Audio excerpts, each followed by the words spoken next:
Hello friends, आजच्या व्हिडिओमध्ये आपल्याला अंगणवाडी मुख्य सेविका याकरिता एकात्मिक बालविकास योजना कायदे हा टॉपिक बघायचा आहे. म्हणजे कायदे या टॉपिकवर प्रश्न बघायचे आहेत.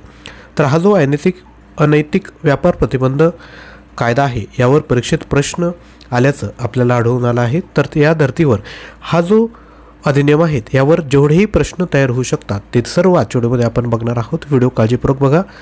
ज्या गोष्टी इम्पॉर्टंट वाटतील त्या लगेचच नोटबुकमध्ये नोट डाऊन करून घेऊ शकता. तर सर्वात पहिला प्रश्न आहे, अनैतिक व्यापार प्रतिबंधक अधिनियम 1956 संबंधित खालील विधाने पहा. पहिलं विधान आहे, हा अधिनियम 1 मे 1958 रोजीपासून अंमलात आला. पुढील विधान आहे, हा अधिनियम संपूर्ण भारतभर लागू आहे.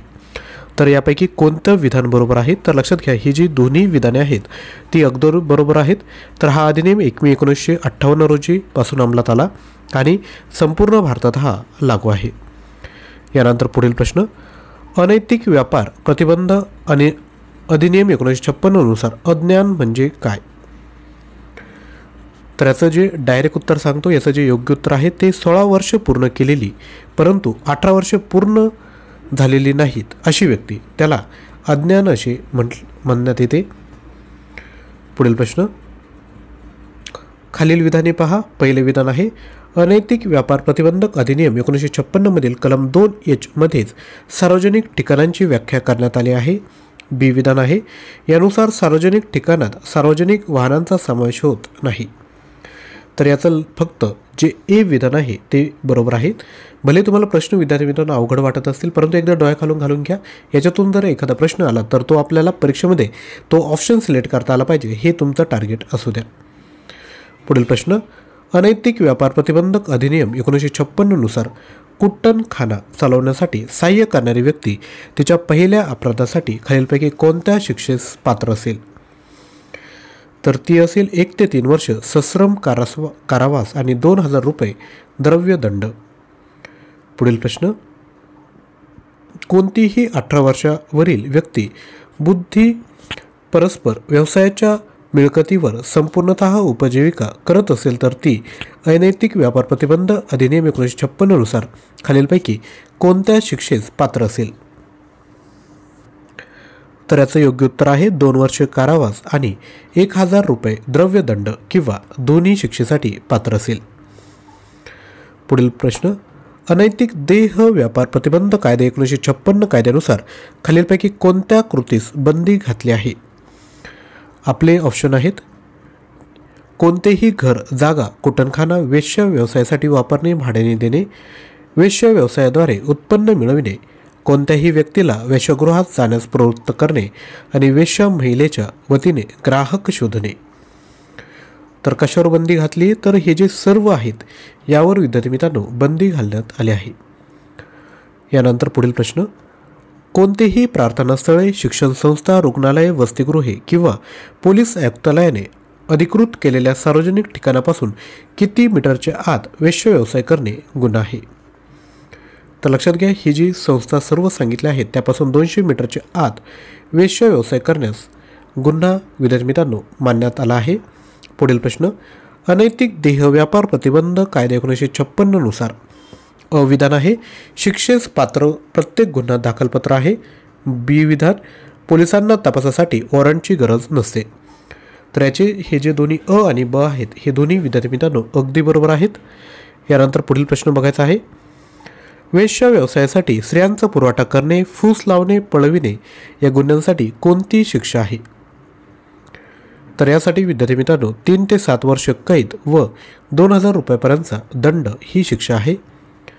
यानंतर पुढील प्रश्न बघायचा आहे, त्यापूर्वी लक्षात घ्या, आपल्याला अंगणवाडी मुख्य सेविका याकरिता एकात्मिक बालविकास योजना व कायदे, पोषण अभियान आणि संगणक यावर जर प्रश्न पाहिजे असेल तर आपल्याकडे 2000 प्रश्न उपलब्ध आहेत. याची जी प्राईज आहे ती आहे 99 रुपये. MCQ स्वरूपात प्रश्न भेटणार आहेत. प्रश्न आणि उत्तर लगेचच दिले, रिव्हिजन करायला तुम्हाला फायदा होईल. तर हे जर कंटेंट पाहिजे असेल तर आपण 93 56 25 60 37 यावर व्हॉट्सअप करू शकता. तर पुढील प्रश्न बघतोय, जिथे वेश्याव्यवसाय सुरू आहे अशा ठिकाणी कोणालाही संमतीने वा संमतीशिवाय डांबून ठेवल्यास गुन्हेगाराला कोणती शिक्षा होईल? तर त्याला विद्यार्थी मित्रांनो 7 वर्षे ते आजन्म कारावास ही शिक्षा होईल. पुढील प्रश्न, अनैतिक देहव्यापार प्रतिबंध कायदा 1956 याबाबत विचार करा. विधान आहे, सार्वजनिक ठिकाणी वेश्यावृत्ती करणे बेकायदेशीर असले तरी खाजगीरित्या हा व्यवसाय चालत असून परिणामकारक कायदेशीर निर्बंध नाहीत. विधान आहे, या कायद्यानुसार शिक्षापात्र प्रत्येक गुन्हा दाखलपत्र असून पोलिसांना तपासासाठी वॉरंटची गरज नसते. तर सांगा, तर ही जी दोन्ही विधाने आहेत ती विधाने मित्रांनो अगदी बरोबर आहेत. म्हणजेच ऑप्शन क्रमांक 4 योग्य उत्तर असेल. पुढील प्रश्न, अनैतिक देह व्यापार प्रतिबंध कायदा 1956 नुसार खालील प्रकारच्या कृतीस बंदी घातली आहे. विधान आहे, वेश्य व्यवसायाद्वारे उत्पन्न मिळवणे, कोणत्याही व्यक्तीला वेश्यागृहात जाण्यास प्रवृत्त करणे, वेश्या महिलेच्या वतीने ग्राहक शोधणे, एखाद्या स्त्रीच्या परवानगीने वा परवानगीशिवाय तिला वेश्य व्यवसाय करण्यास भाग पाडणे. तर कोणत्या कृतीस बंदी घातली आहे? तर ह्या ज्या सर्व कृती आहेत त्याला विद्यार्थी मित्रांनो हा जो अनैतिक देह व्यापार प्रतिबंध कायदा 1956 आहे त्यानुसार बंदी घालण्यात आली आहे.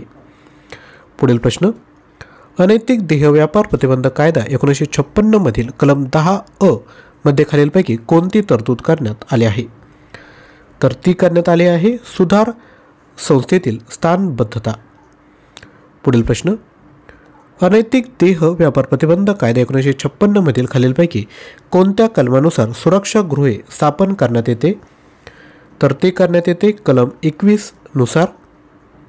पुढील प्रश्न, अनैतिक देह व्यापार प्रतिबंध कायदा 1956 नुसार कलम 7 किंवा 8 खाली अपराधी असलेल्या महिलेस न्यायालय योग्य कारणावरून खालीलपैकी कोणत्या कालावधीसाठी सुधार संस्थेमध्ये स्थानबद्ध करण्याचा आदेश देऊ शकेल?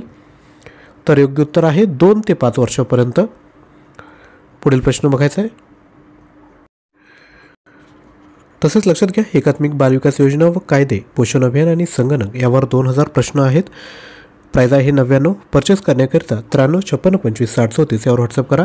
तसेच व्हिडिओला लाईक केलं नसेल तर एक लाईक करायचं आहे आणि ज्यांना शक्य असेल त्यांनी कमेंटमध्ये थँक्यू म्हणायचं आहे. छोटीशी ॲक्टिव्हिटी आहेत परंतु यामध्ये आम्हालाही मोटिवेशन भेटतं की असंच कंटेंट आपल्यापर्यंत पोहोचवलं पाहिजे. तर लगेचच एक लाईक आणि खाली थँक्यू कमेंट करा. आणि जे विद्यार्थी नव्याने चॅनलवर आले असाल त्यांनी चॅनलला लगेचच सबस्क्राईब करून घ्या. थँक्यू.